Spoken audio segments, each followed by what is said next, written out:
Now, what's up, guys? Welcome back to Coltown. Today we have Dajuicyone on the channel. What's up, man? What's up? He's gonna be sharing top 200 lava gameplay. He's currently at 7,500, 110th global, and we'll just get right into the replays. So, what do you normally do in terms of like starting plays, or like what do you look for? Assuming you don't know the matchup, I guess. So normally I just look for like a lavahound in my starting hand. Then I'll just like usually lava in the back first play. Yeah.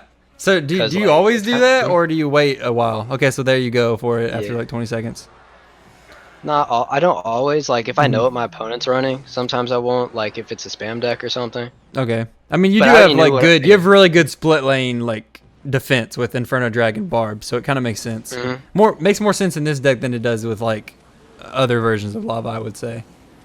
I already knew what I was up against, so I just was hoping that I can get a little starting hand on him. Okay. Yeah. And so do you normally think like if Night Witch wasn't in your deck, would you go Lava in first play a lot, or Yeah, I probably would, to be honest. okay. I mean, That's what I I used to don't do blame you. back, It's not that like bad. before. Yeah, I used to not run lava in my. I mean, a Night Witch, even when Night Witch was good. Okay. I would just run stuff to kill Night Witch instead. Gotcha. And I was still lava first play. So your opponent's playing Bomber, or Bowler Graveyard rather. Yeah, I was in a rough situation here. I assume you're trying to like surround the Bowler, but it sucks because you Yeah, I had to messed wait a up while. there. Yeah. Well, that's a nice comeback since you end up winning this. Yeah, that was surprising. Like Bowler plus arrows actually destroyed Barbs, but it's because you didn't get the surround. But it was hard to wait. Yeah, that's the thing that just makes this matchup rough. He just goes giant bowler with zap, and it gets easy damage, and he can easily defend. Yeah, he has really good air defense. I would say this is probably his matchup for sure. Really good air defense. I say it is, but like with towers traded, it gets a lot easier for me. Like, no, that's for sure. Yeah, that makes a lot of sense. Those are some really bad arrows. Yeah, I think save those for the pups. I mean, it kind of sucks because he didn't have any air defense in hand, but yeah, he should really try anything else. Really, just drop something. And see, he didn't need those arrows either. He already had 2 units down. He could have saved it there. Yeah, that's what let me make a comeback. Yeah, he kind of over defended there. So I just lava at the bridge here. Makes sense. You have the Inferno Drag still alive. In here, he had really nothing for the miner at all. So that got a lot of good That value. makes sense. Because usually you would wait a bit before you play in the miner, I guess. But since he had nothing in hand for it, there's no reason not to get the chip damage earlier on. Yeah. In here, he needed to make sure that he took the tower, so he went in with the graveyard. I thought I'd be able to stop it, but he got a little bit of damage from it. Yeah, arrow zap was enough there. I thought you were, I didn't notice. I thought you were going to win 1-0. Yeah, I threw those emos. I was just disappointed. I was like, more. Good lava though, and yeah, I mean barbs are really brutal for him at this point because if he goes in the pocket, it's like you can defend graveyard relatively cheaply, and barbs will counter push and be annoying. I put the Inferno there because I didn't want him to do like something super aggressive. Yeah, like throwing out a giant, and it's I mean you get the same amount of value out of it, and he ends up that was a really bad giant graveyard from him. Yeah, because you already had a Night Witch down, so you didn't even have to play anything else to defend the graveyard, and then now you have this massive counter push. So yeah, that was definitely not that great of a graveyard from him. I like that good fireball to knock the Inferno Dragon off. Then the miner down for the pups. Arrows are brutal, but man, that if anything else than like that would have been dead tower already. The arrows were really clutch there for him. Yeah, I was still in a good position here though. Yeah, for sure. Like I said, yeah, no, you're totally right. Now that a tower's down, you're in a good position with the cards you have, especially because he doesn't have like a poison, so you can just stack stuff. And of course, as like a conscious decision, you purposely stack stuff because you know that he doesn't have a poison or a fireball. Yeah, here since my troops are all like kind of tanky and stuff, I just thought that it'd be better not to throw a lava with it. Yeah, no, because he was getting a lot of value out of the dude. The baby drag splash, they were both hitting tower right there. That was nice. Barbs in the pocket are scary. Yeah, I predicted his giant there. Yeah, and then he played it into it anyway. Arrow zap, not enough. Yeah, I didn't really That care bowler. about that bowler. I knew it wasn't going to do anything. I feel bad. That card. I think that card sucks. Yeah. It looked like it was gonna hit both times. It didn't hit Mhm. either time. Yeah, I could definitely use a little bit more range or something. Yeah, I don't know. It's so annoying when it's good though. Like that kind of card is like anything that has, I guess, like crowd control, like Zappies, Ice Wiz, E-Wiz. They verge on being like too strong if they're OP. I mean, I think E-Wiz is fairly well balanced, and Ice Wiz, I guess, mainly just like Zappies and Bowler are really annoying when they're strong. I guess it's been a long time since Bowler's been strong though. Mhm. And then, of course, FF is the giant player. So Yeah. So. yeah, go ahead. Oh, at the start, like I was just thinking he was giant double minions because that's what he normally Yeah, runs. that's what I was thinking too. Yeah. I didn't know he changed variants or just testing it out, I guess. So Yeah, if you don't have lava in, if you don't have lava in starting hand, do you like to just wait until they make a play? Like there you played because you went minor. Usually I don't really like waiting. I don't like it to take forever. I'm kind of impatient. Okay, I see it. That's cool because with beatdown decks a lot of time I'm just kind of I think that you have to wait since it favors. Of course, he had fireball there. Yeah. That was a really nice baby drag though. That was a good play from him though. He just knew what I was running. So. That baby dragon was pretty nice because in a different position maybe it dies to bats there and you have to like bar barrel to block or something. That was a weird. I think that was a weird. I messed up my bar barrel. Yeah. It didn't really mean too much. Yeah, it's not that bad though. I think that was a weird minor skeletons. He went at like 6 elixir. I mean, I guess he was assuming you would lava in the back. I don't know. Yeah, to be honest, I didn't expect him to do that again. I didn't really know his deck that well. Yeah. But the giant was bats really was your hand just wasn't good for that. It was like Inferno Dragon, Night Witch, Fireball. Maybe the best option would have been just to let the tower die, I guess. But yeah, I don't know. You baited this like is where Zap. This is where he messed up. I don't even. That's kind of unlucky. That looked like it was hitting. Yeah. Hunter does that sometimes when you place it on top of stuff. I guess you just have to try to get it like that. You can't put it right on top of something. You have to like put it like a little bit away. Yeah, and that bar barrel was late, but at this point, even though I was lower on damage, I was in a pretty good situation. All right, that's what I thought you would do. You lava where it's on the left side to kind of block, but then it eventually goes to the right. Then you Night Witch and probably Baby. Yeah. Yeah. You don't want to barbs because you know he's gonna fireball. That's a weird Hunter. I guess he had a cycle. Yeah, so there that was a mistake. That's unlucky. He got freaking pushed. Yeah, the sacrificial inferno, but we got the double lava hound in the pocket. Yeah, so. and that's really strong. That was so funny. The lava yeeted it right into the Hunter. So I didn't really care about the Hunter hitting the. Yeah, and it survived. I just wanted it dead. And that was all the bullets too. So Hunter doesn't one shot. Anyway, even if it had, you would have got bats out of it. So. Pretty sure. I don't know if it would have ended up killing. I guess it depends on how many bullets it takes to kill the Night Witch first. No, it was really nice though. Yeah. Once again, like your deck is just. I guess that's the thing too, right? Like you don't mind tower trading because you're better in 2 tower situations. So that's a big part of it. All right. Sort of a fast one. All right. So on the third replay, 3, 2, 1, watch. So are there any matchups where you don't like to start lava as a starting play? Against the wall breaker decks, I don't like doing that, and against P.E.K.K.A, I don't like doing that. Yeah. Unless I got like barbs. Yeah. And so. Okay, that makes sense. That makes sense because I know when I'm playing P.E.K.K.A, if I'm against lava, that's nice because then I can P.E.K.K.A opposite lane, and then rush and then try to 3-crown them. It all depends on the variant, but barbs is definitely harder. So I can see why you would do it if you do have barbs. Yeah. Oh yeah. So here I got starting handed badly. So like, I would want to drop an Inferno Dragon here, but you had to go Baby Drag. So. Yeah, makes sense. Yeah. Baby Drag's faster, and he can counter it more easily. That makes sense. Yeah, and you'll see it goes really badly here. Yeah, you needed the Baby Drag to splash the Sparky so this barbell doesn't die. Yeah. Or so you don't have to play the barb barrel and you can just barbs. No, that was rough.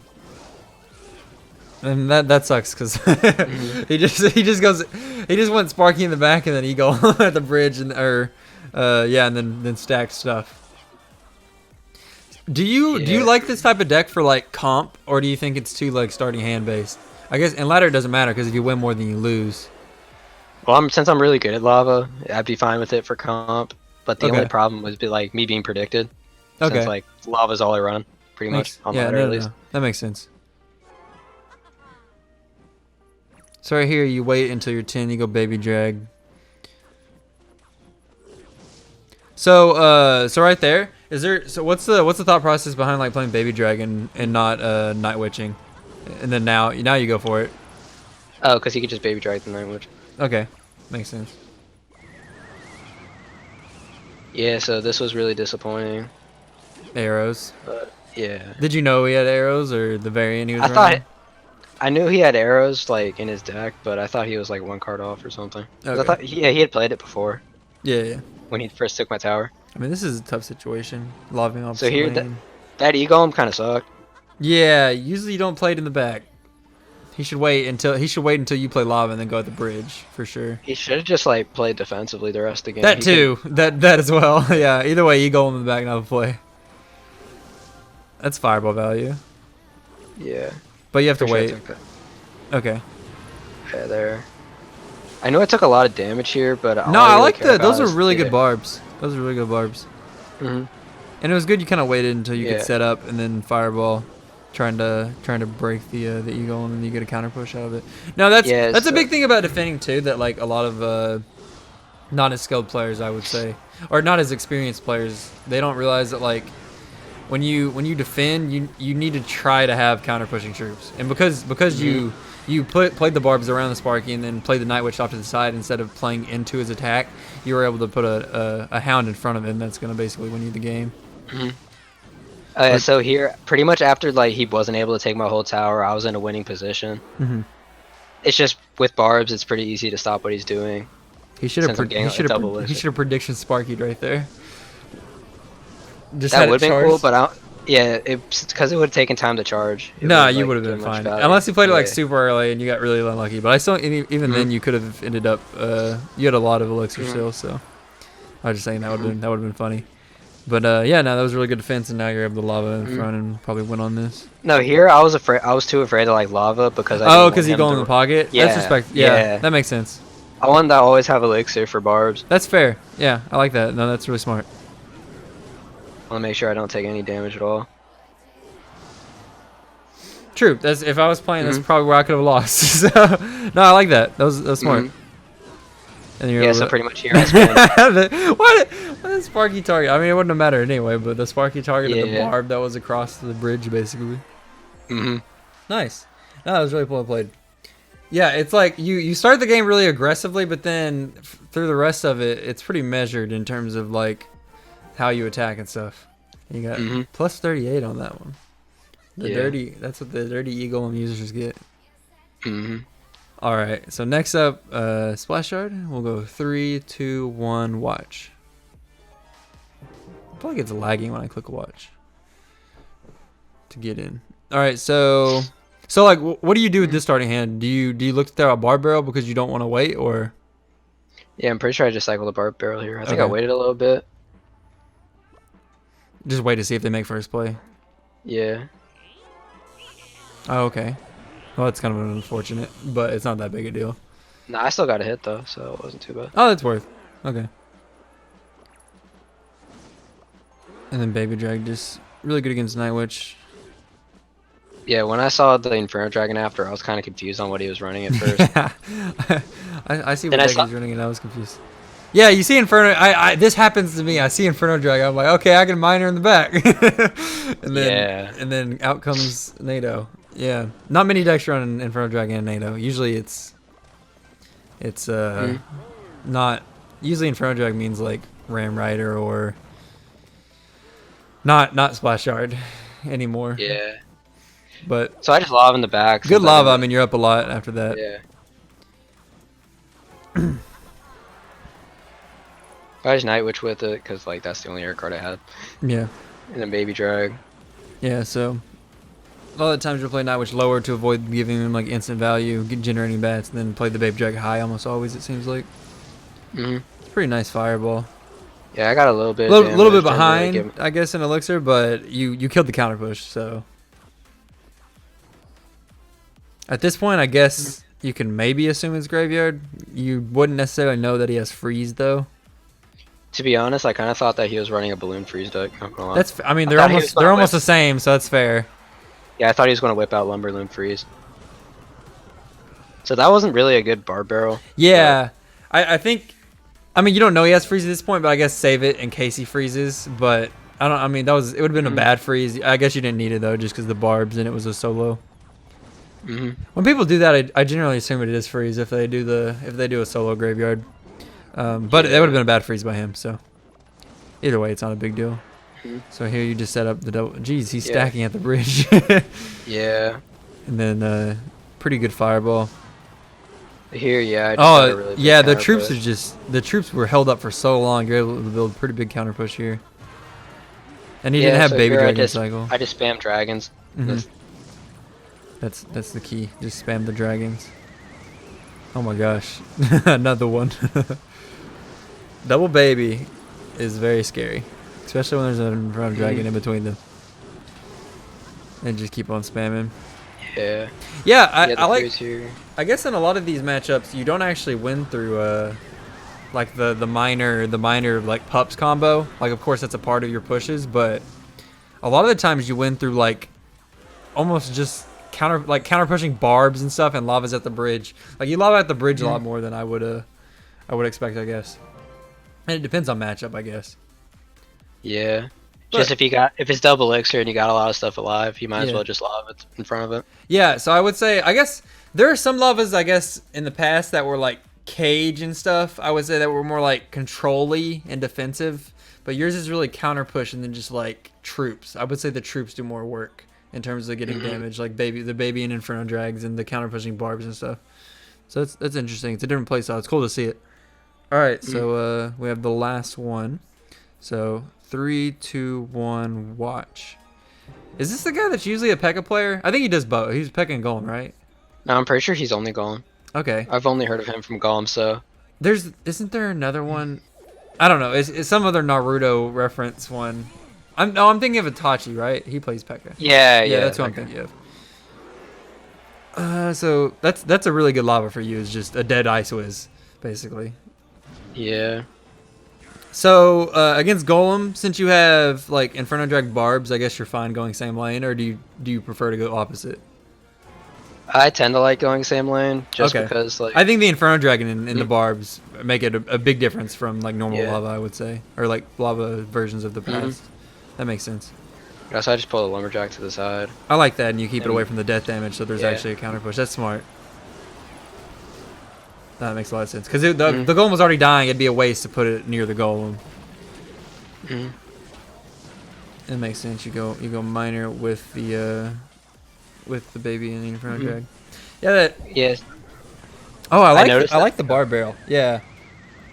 Yeah, I did that because I noticed that the Inferno Dragon was just going to kill the Ice Wizard. And it wasn't, and the barb was still tanking. Yeah, so you got another one down in front. That was a really good bar barrel. I really liked that bar barrel.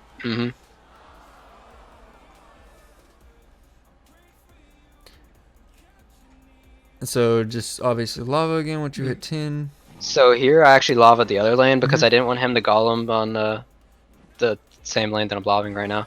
And then end up taking my tower because that'd be like a lot of loss of value. Okay. Because if he golems other lane that I lava, it ends up being like a tower trade a lot. Well, especially since he has Night Witch and Light. Yeah, since you said you prefer to go same lane. So I guess you were...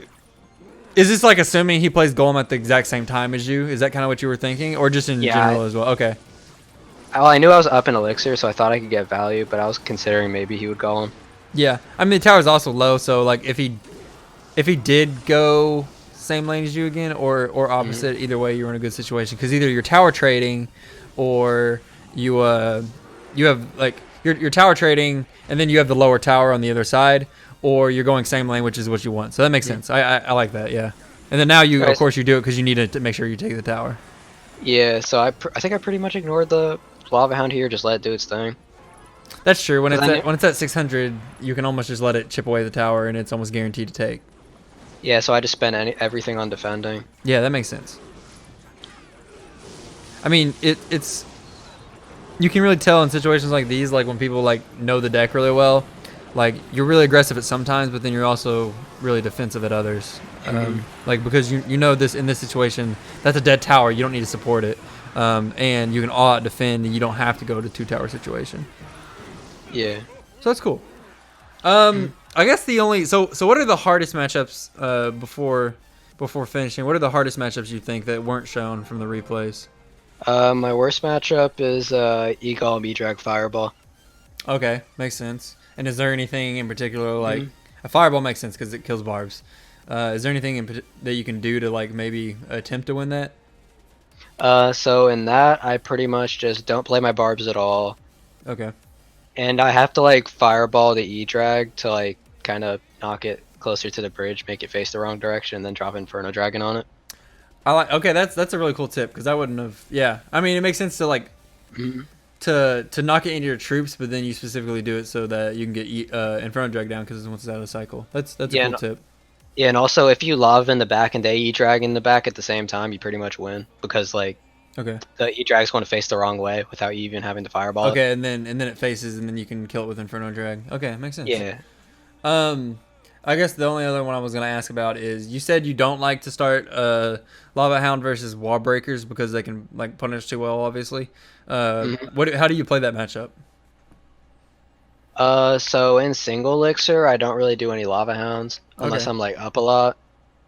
And then in double, I'll just like defend and chuck a lava hound in front, fireball the magic archer, just try to Okay. get a lot of damage. Makes sense. I mean, But I'm really, they yeah, don't have a ton of. I mean, it makes sense because they don't have a ton of air defense, so like you can get through. Like your pushes are really hard for them to defend, but in single elixir they just have a ridiculous amount of pressure. yeah. So it makes sense.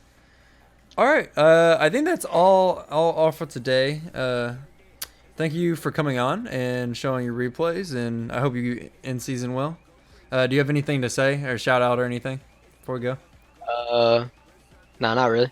You know, All right. use the code Colton W83. Thanks so much, man. And then I'll link problem. Dajuicyone Twitter in the description below. Thank you guys for I bet. watching, and we'll see you next time. Peace.